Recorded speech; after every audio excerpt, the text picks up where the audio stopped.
Je m'appelle Normand. Dès le plus jeune âge, j'ai été fasciné par les phénomènes étranges de notre monde. Les fantômes et les maisons hantées, les monstres lacustres et légendaires, les lieux énigmatiques et étranges, les ovnis et les extraterrestres, les disparitions soudaines et inexpliquées. Tous ces phénomènes fournissent beaucoup plus de questions que de réponses. Et c'est ce que j'aime. On peut voir sur mon crâne que j'adore m'arracher les cheveux à essayer de trouver des explications.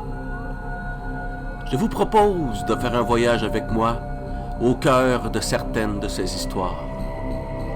Bienvenue aux Chroniques de l'étrange.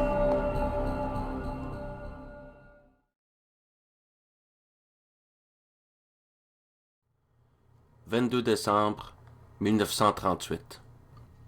L'ornithologue sud-africaine Marjorie Courtenay-Latimer a reçu un téléphone d'Afrique du Sud lui indiquant qu'un pêcheur actif dans l'estuaire de la Chalumna River, Hendrik Goosen, venait remonter dans ses filets un poisson de type inconnu.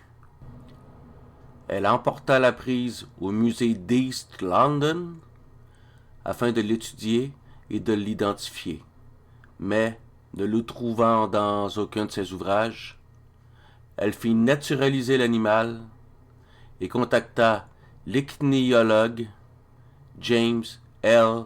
Burley Smith. À son grand étonnement, Burley Smith y vit un coélacanthe, c'est-à-dire le représentant d'un groupe connu alors uniquement à l'état de fossile, censé être disparu depuis 70 millions d'années. Plus récemment, au large de la côte du Mozambique, plus précisément dans l'archipel des Comores, des indigènes avouent pêcher ce poisson régulièrement. Étant non comestible, ils le rejettent à l'eau à chaque fois. Cette découverte incite les savants à se demander quels autres spécimens pouvaient hanter les océans. Le coélacanthe n'est pas le seul fossile vivant sur Terre. Tous les sauriens, comme les crocodiles, les alligators, les caïmans, les gavials, ou encore certains reptiles comme des grosses tortues, les tortues de Madagascar, ou les tortues luttes qui vivent dans la mer,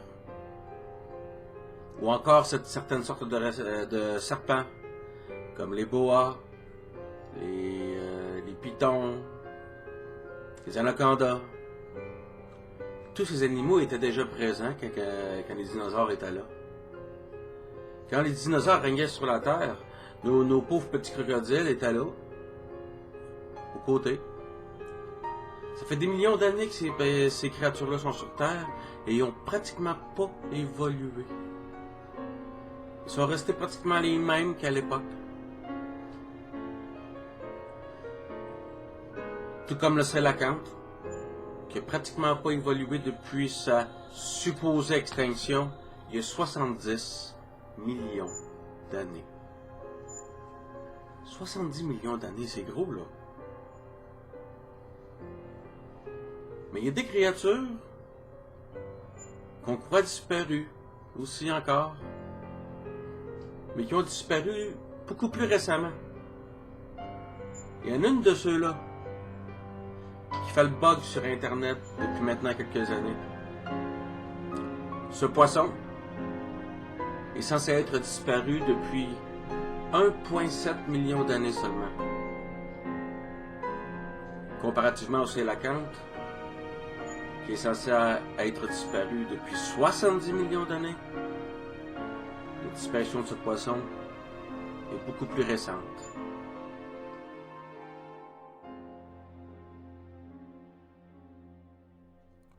À la fin du 19e siècle, le navire océanique Challenger découvrit au fond du Pacifique des dents actuelles de requin blanc, mais longues de 12,5 cm. En 1918, les pêcheurs de langoustes de Port Stephen en Australie refusèrent de sortir en mer pendant plusieurs semaines. Ils prétendaient qu'un requin d'une grandeur phénoménale rôdait autour de leur casier. Il avait été vu par plusieurs pêcheurs et tous semblaient terrorisés. En mars 1954, le Rachel Cohen, un côte australien, venait d'être mis en sèche. Le navire avait l'arbre d'hélice faussé. Alors que la mer était très agitée, au large de Timor, en Indonésie, un choc violent s'était produit. Les ouvriers retirèrent 17 dents de 8 cm à leur base et d'environ 10 cm du collet. Les ichtyologues australiens ont estimé la taille de ce requin à 24 mètres de long. En 1980, un requin géant d'environ 27 mètres aurait été vu au large des côtes du Queensland et de la Nouvelle-Galles du Nord, mais il n'existe aucune preuve formelle. Un requin de 20 mètres a la réputation de fréquenter le False Bay près du Cap. Le 24 octobre 2009, un cliché a provoqué un choc parmi la population de l'État du Queensland. Ce grand requin, attrapé vivant non loin des plages de Stradbroke Islander, a quasiment été coupé en deux par des mâchoires de l'un de ses congénères. La morsure est gigantesque, bien au-delà d'une morsure de requin blanc normal. Il y a quelques années, des dents de mégalodon, vieilles seulement de 5000 ans, ont été trouvées au large de la côte Victoria en Australie. Les chercheurs sont perplexes. 5000 ans, cela veut dire que les dents ne sont pas fossilisées. YouTube regorge de vidéos concernant le mégalodon. Certains affirment l'avoir filmé. Toutefois, la plupart sont des erreurs de jugement sur l'identification. La plupart du temps, ce sont des requins-baleines, des grands requins blancs, ou encore le requin pèlerin, qui sont les plus grandes sortes de squales. Toutefois, il y en a 3 qui ont retenu mon attention. Je vous les présente. En premier lieu, cette vidéo a été tournée en 2008 au large du Pacifique, près d'une plateforme pétrolière. Regardez-moi ce requin. C'est une bête gigantesque, énorme, extrêmement longue, hors norme. Ces mignons petits requins en train de se nourrir mesurent à peu près 2 mètres de long. Toutefois, ils ne se doutent pas de ce qu'il y a à côté. Cette cage sera assez grande pour abriter un homme. Regardez-moi cette masse. Regardez-moi cette puissance. Selon les estimations, il mesurait environ 18 mètres de long. 18 Christi de mètres de long. Ça fait 60 pieds. Un homme pourrait tenir debout dans sa bouche. Il doit peser dans les 100 tonnes. Un monstre. Celui-ci a été filmé en 2008 près d'une plateforme de forage. Regardez-moi cette tête. Selon les estimations, la tête elle seule mesurait près d'1 mètre de long. C'est une énorme masse, un énorme poisson. Il doit sûrement faire la loi sur son territoire.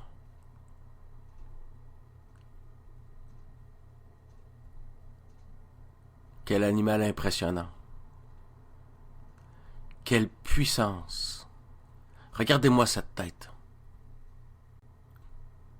Imaginez que vous êtes à l'intérieur d'une cage et que vous voyez cette chose s'approcher. Quelle serait votre première pensée? Moi, je penserais que ma fin est enfin arrivée.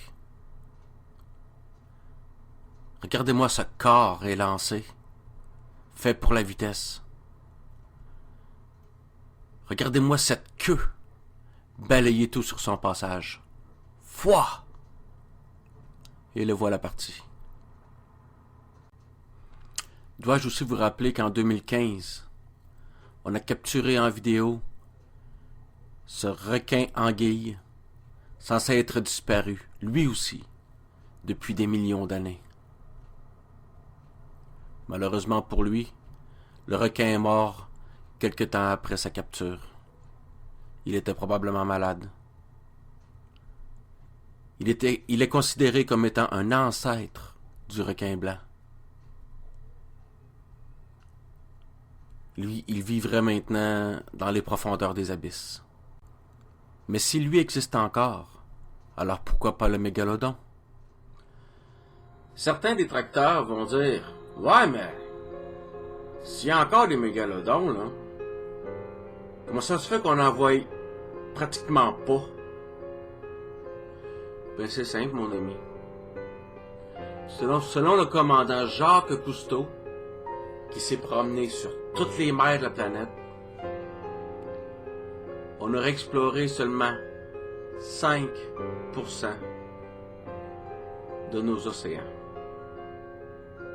5%. Il s'amusait même à dire qu'on en connaissait plus sur la Lune que sur les mers du globe.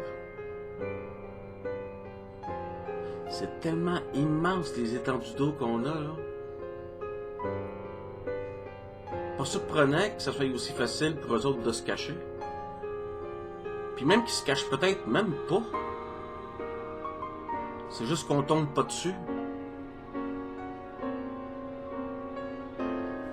Quand on considère une créature comme celle comme le sélacanthe est censé disparaître depuis 70 millions d'années, et puis que le mégalodon, lui, est censé être disparu depuis 1,7 million d'années, on est en droit de se poser des questions. Parce que si le sélacanthe a réussi à survivre jusqu'ici, pourquoi pas le mégalodon? Des monstres aquatiques, il y en a partout sur la planète. Chaque pays, chaque culture a sa propre histoire de monstres.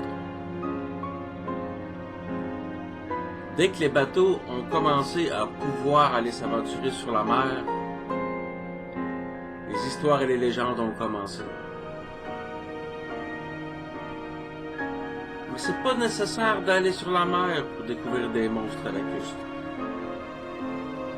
Même à l'intérieur de nos propres terres, il y en a peut-être qui se cachent au fin fond de nos lacs.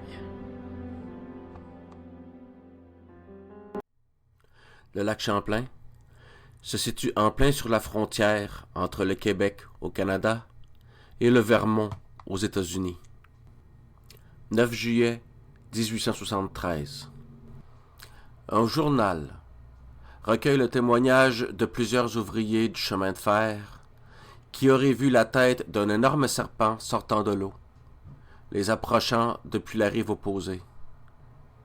Le prétendu serpent n'attaqua pas les hommes, mais s'en détourna en s'immergeant rapidement. 1880. Un groupe de chasseurs affirme avoir trouvé et tué un serpent géant. Juillet 1883. Le shérif Nathan H. Mooney prétend avoir vu un gigantesque serpent d'eau d'environ 50 verges au loin du rivage. Il ajoute qu'il en était si proche qu'il aurait pu voir des taches blanches et rondes à l'intérieur de sa bouche, et que la créature eût semblé d'être environ 25 à 30 pieds de longueur. Faisons un saut dans le temps et retrouvons-nous au 5 juillet 1977. Sandra Mansi est avec son fiancé Anthony Mansi et ses 2 enfants d'un précédent mariage. Ils se promènent sur la rive nord du lac Champlain, près de la ville de Saint-Alban, au Vermont. Vers midi, tous s'arrêtent sur un petit promontoire qui surplombe le lac. Alors que les enfants pataugent le long de la rive, Mansi aperçoit à 150 pieds d'elle un remous dans l'eau, ce qu'elle prend pour un banc de poissons. La tête et le cou d'une étrange créature lui apparaissent alors à la surface de l'eau. Elle demande aux enfants de revenir sur la rive immédiatement. Mansi peut saisir son appareil photographique et prendre une photographie.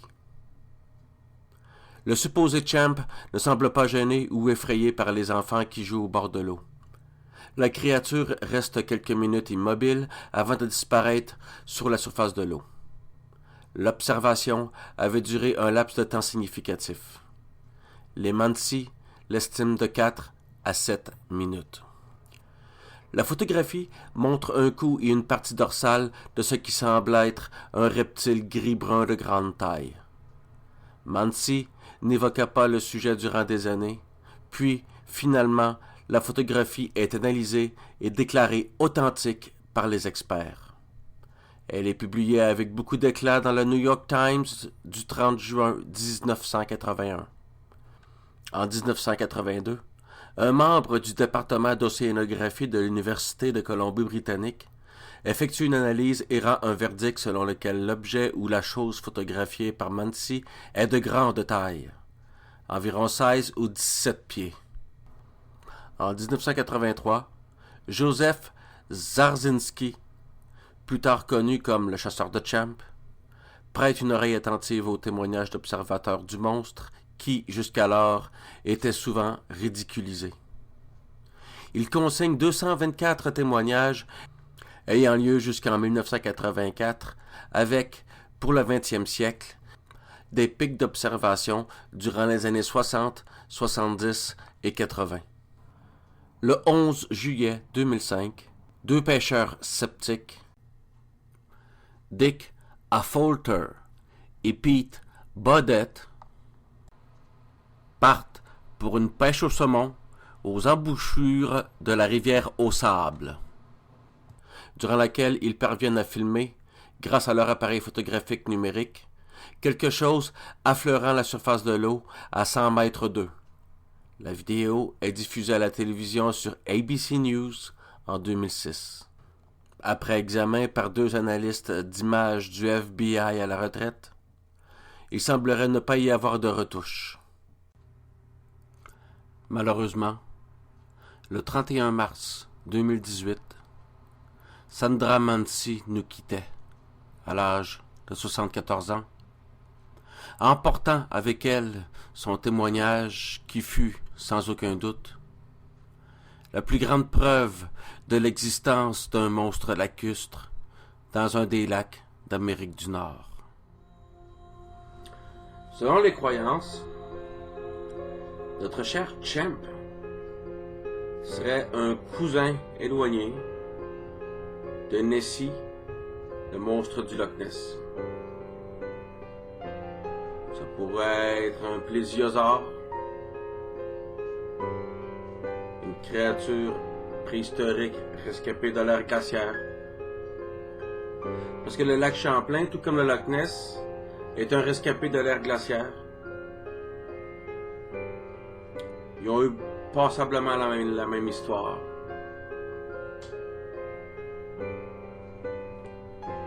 En tout cas, tant qu'on n'aura pas de preuves formelles,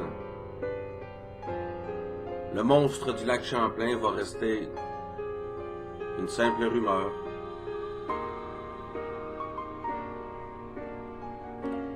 Mais il y a des rumeurs qui ont la vie dure. Il y a des rumeurs qui durent pendant des siècles,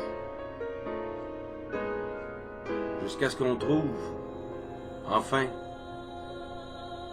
une véritable créature correspondant à tous les récits qu'on a entendus.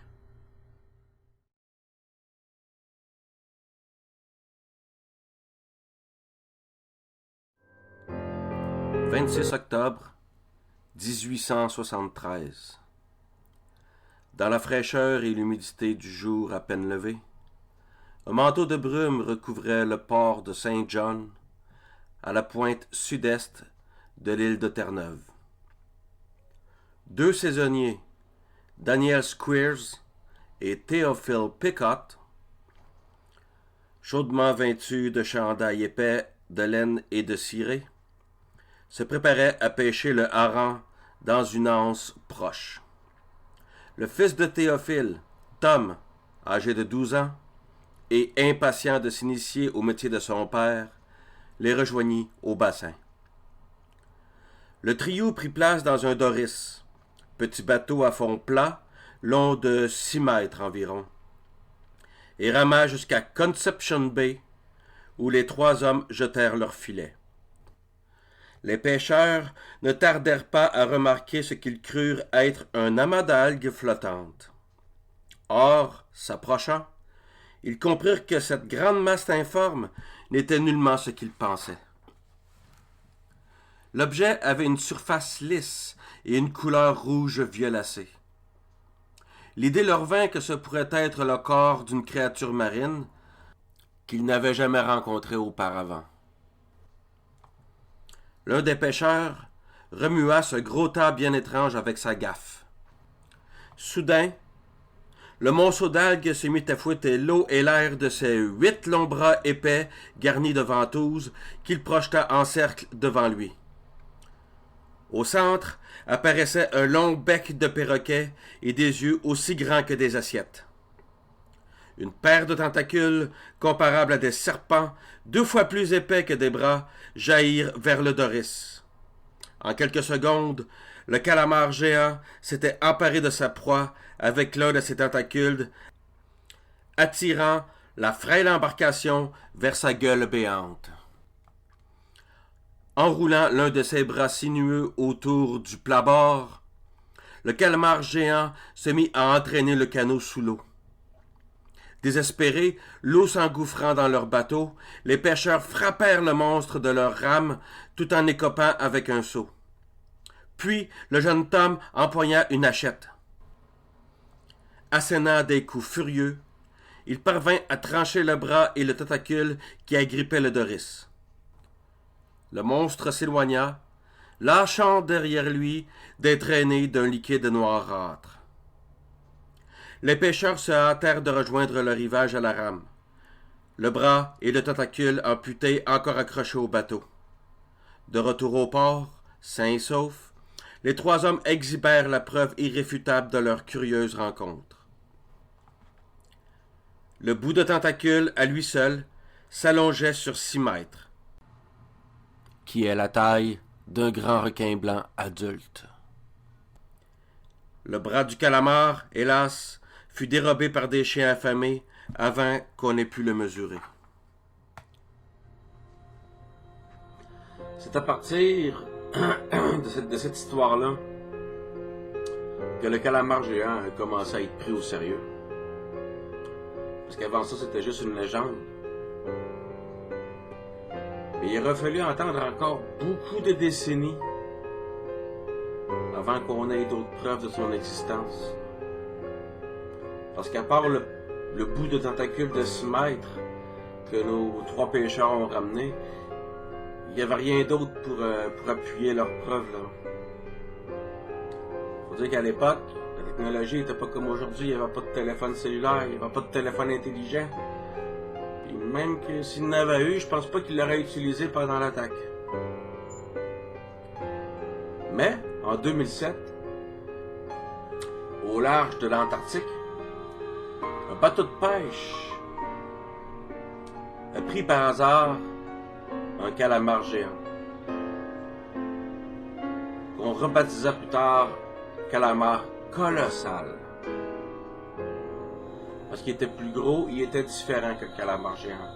Le calamar géant a un corps plutôt allongé,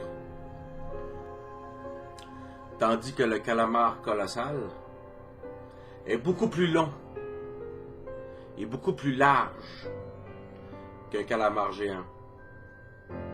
Et une autre différence entre les deux, c'est que le calamar colossal, lui, possède des griffes dans ses ventouses, ce qui lui permet de gripper encore mieux ses proies pour les amener à sa bouche. Toutes ces caractéristiques font de lui un super prédateur. Le spécimen mesurait un peu plus de 10 mètres de long, de la queue jusqu'au bout des tentacules. 10 mètres. Un calmar colossal de 10 mètres, c'est capable de m'attraper puis de m'amener vers sa bouche et j'aurai aucune chance de m'en sortir. Des études effectuées sur des cachalots morts, parce qu'on sait que la nourriture préférée des cachalots, ce sont les calmars géants, et qu'il y a souvent des batailles épiques entre les deux. Donc, des traces de ventouses laissées sur des cachalots morts permettraient d'identifier des calamars qui pourraient avoir jusqu'à 40 mètres de long. 40 mètres. Un monstre. N'oublions pas que, il y a à peine 50 ans, le calmar géant était juste une légende. Et même que si on remonte plus loin que ça, on parlait de poulpes géants qui attaquaient les bateaux. On sait aujourd'hui que le poulpe géant n'existe pas. Pas encore. On ne l'a jamais vu. On sait que les poulpes peuvent atteindre quand même quelques mètres de diamètre, mais pas aussi gros que le calamar géant. Là. Un poulpe ne peut pas faire couler une chaloupe. Un calamar géant, oui.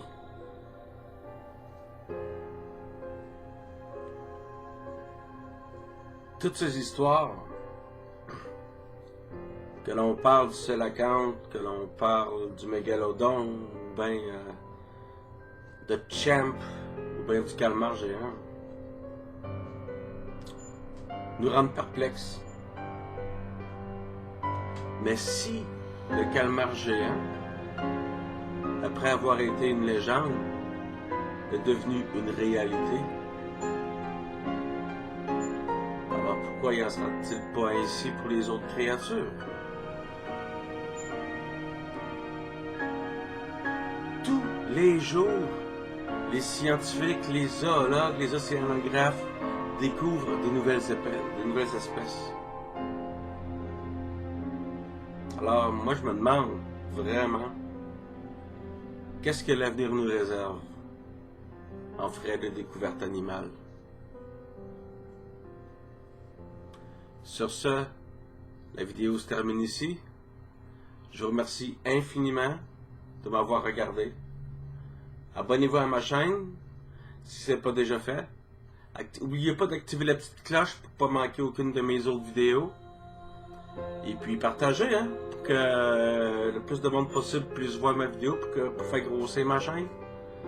Parce que plus je vais pouvoir faire grossir ma chaîne, plus je vais pouvoir m'acheter du meilleur matériel. Là, j'ai une petite webcam bien ordinaire pour faire mes vidéos. J'aimerais savoir une webcam HD, mais j'en ai pas.